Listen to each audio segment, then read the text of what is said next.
agak lucu memang hari ini begitu kan. Si Yunarto Wijaya ya, ketika survei-survei mereka sudah tidak begitu percaya oleh masyarakat, tiba-tiba dia pamit begitu kan ya. Nanti tiba-tiba nongol lagi begitu kan. Ada apa begitu kan? Ini saya izin pamit tidak bermain sosmed dulu sementara waktu. Semoga pemilu itu betul-betul bisa berjalan sesuai dengan cita-cita demokrasi yang kita gaungkan bersama saat reformasi. Maaf ya kalau kemarin-kemarin ada tweet saya yang membuat sebagian tidak berkenan. Sekarang ngapain kita masih pamit begitu kan? Silahkan aja mau pamit atau tidak, itu bukan ranah kita, tergantung dari pendukung-pendukung mereka begitu kan ya. Mungkin sudah kalah di depan mata Pak Ganjar ya, pelan ya, pelan-pelan tapi santai ya, pada akhirnya dia mundur begitu kan. Atau ya tidak sementara waktu mungkin ya tidak bermain sosmed dan sebagainya begitu kan ya. Akibatnya apa? Masa menjadi buzzer, menjadi pengamat, menjadi surveyor, mana yang tepat untuk mereka begitu kan? Karena pada akhirnya masa surveyor begitu tidak netral begitu kan. Akhirnya lembaga-lembaga survei mereka tidak begitu dipercaya begitu kan. Setelah tidak begitu dipercaya, akhirnya apa yang terjadi? Kita lihat saja bahwa ya dia pamit tidak bermain sosmed ya untuk sementara waktu katanya begitu.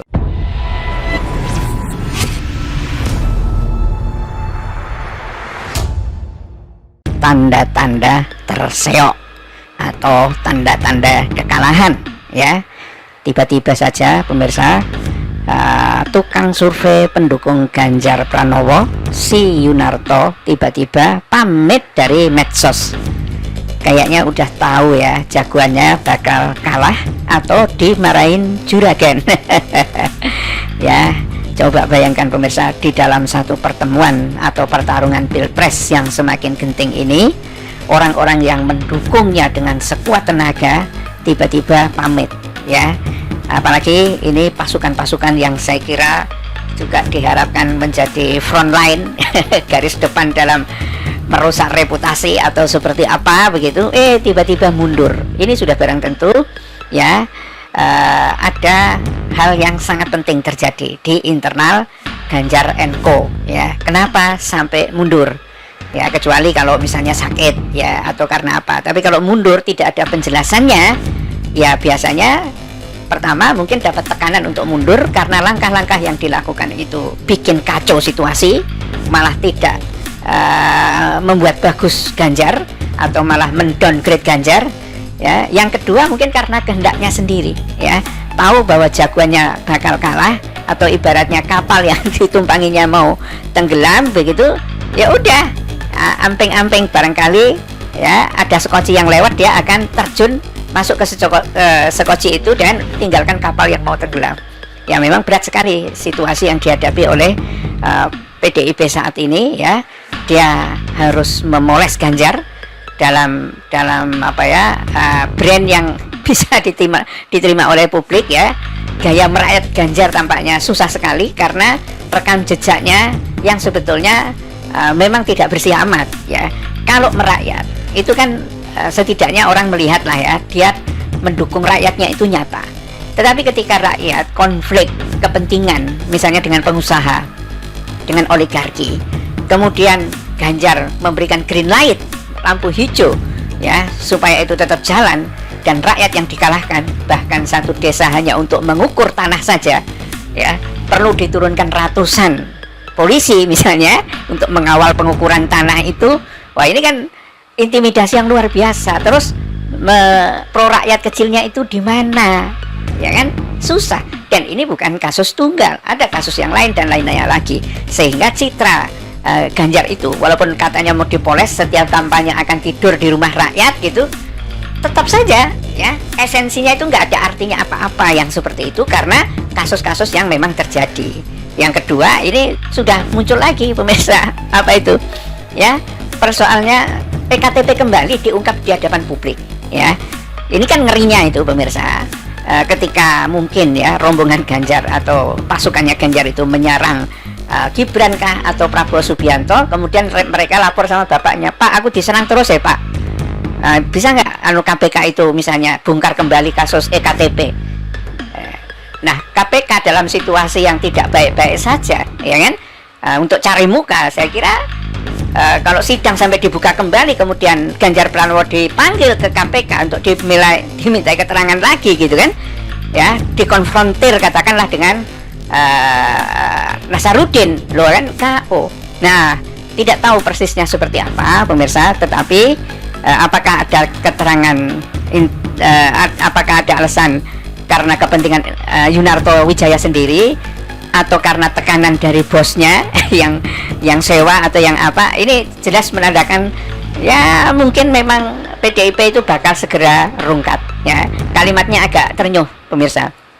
Saya izin pamit tidak bermain sokmed dulu sementara waktu ya. Semoga pemilu betul-betul bisa berjalan sesuai dengan cita-cita demokrasi yang kita gaungkan bersama saat reformasi. Maaf kalau kemarin-kemarin ada tweet saya yang membuat sebagian tidak berkenan. Ini sepertinya kalau dibaca sepintas dari kalimatnya Yunarto Wijaya ini, dia kelihatannya menjauh dari persoalan pemilu. Artinya pamitnya yang disebut sementara itu adalah sampai selesai pemilu. Jadi mungkin dilarang untuk bermain gitu ya. Semoga pemilu betul-betul bisa berjalan. Ini menandakan kalimat bahwa dia tidak lagi menjadi pemain untuk mendukung siapa yang akan tarung itu gitu ya. Dan dia mungkin juga menyadari kalau kemarin-kemarin itu ada tweetnya yang membuat sebagian tidak berkenan. Ya, kadang-kadang memang begitu pemirsa. Serangan yang membabi buta kepada satu kelompok belum tentu malah membuat yang diserang itu KO. Tapi sebaliknya, karena ada reaksi publik atau reaksi netizen, kadang-kadang yang nyerang itu menjadi kelimpungan sendiri. Apalagi kalau itu ada hoknya dan lain sebagainya. Nah, artinya yaitu tadi pemirsa, dia pamit ya, dan mendoakan pemilu baik. Itu artinya dia mungkin sama sekali lepas diri dari sejak sekarang untuk tidak ikut cawe-cawe ya. Itu nama lengkapnya itu pemirsa, Paulus Julius Yunarto Wijaya ya. Paulus Julius ya, pendukung Ganjar yang juga bos lembaga survei Carta Politika ya. Inilah lembaga survei yang selalu menempatkan Anies Baswedan itu di buncit ya.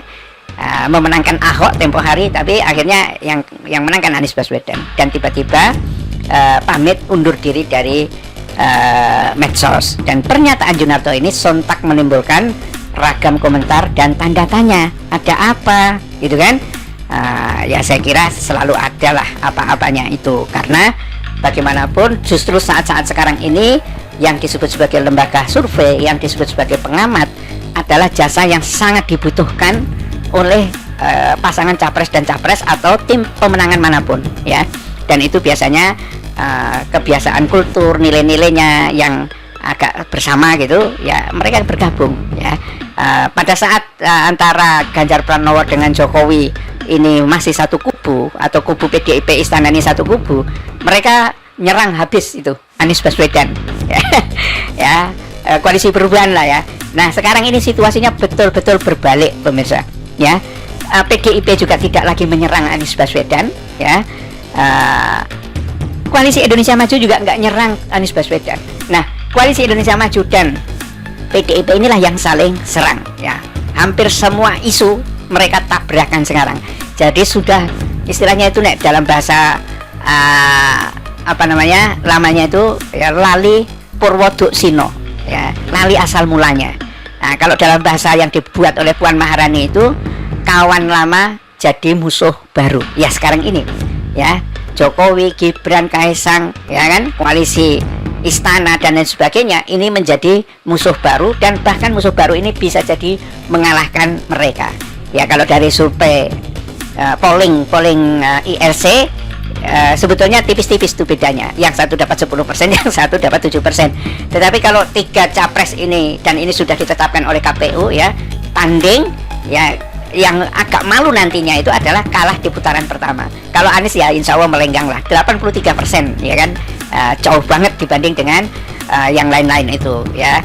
Ini yang akan tumbang di putaran pertama ini yang malu.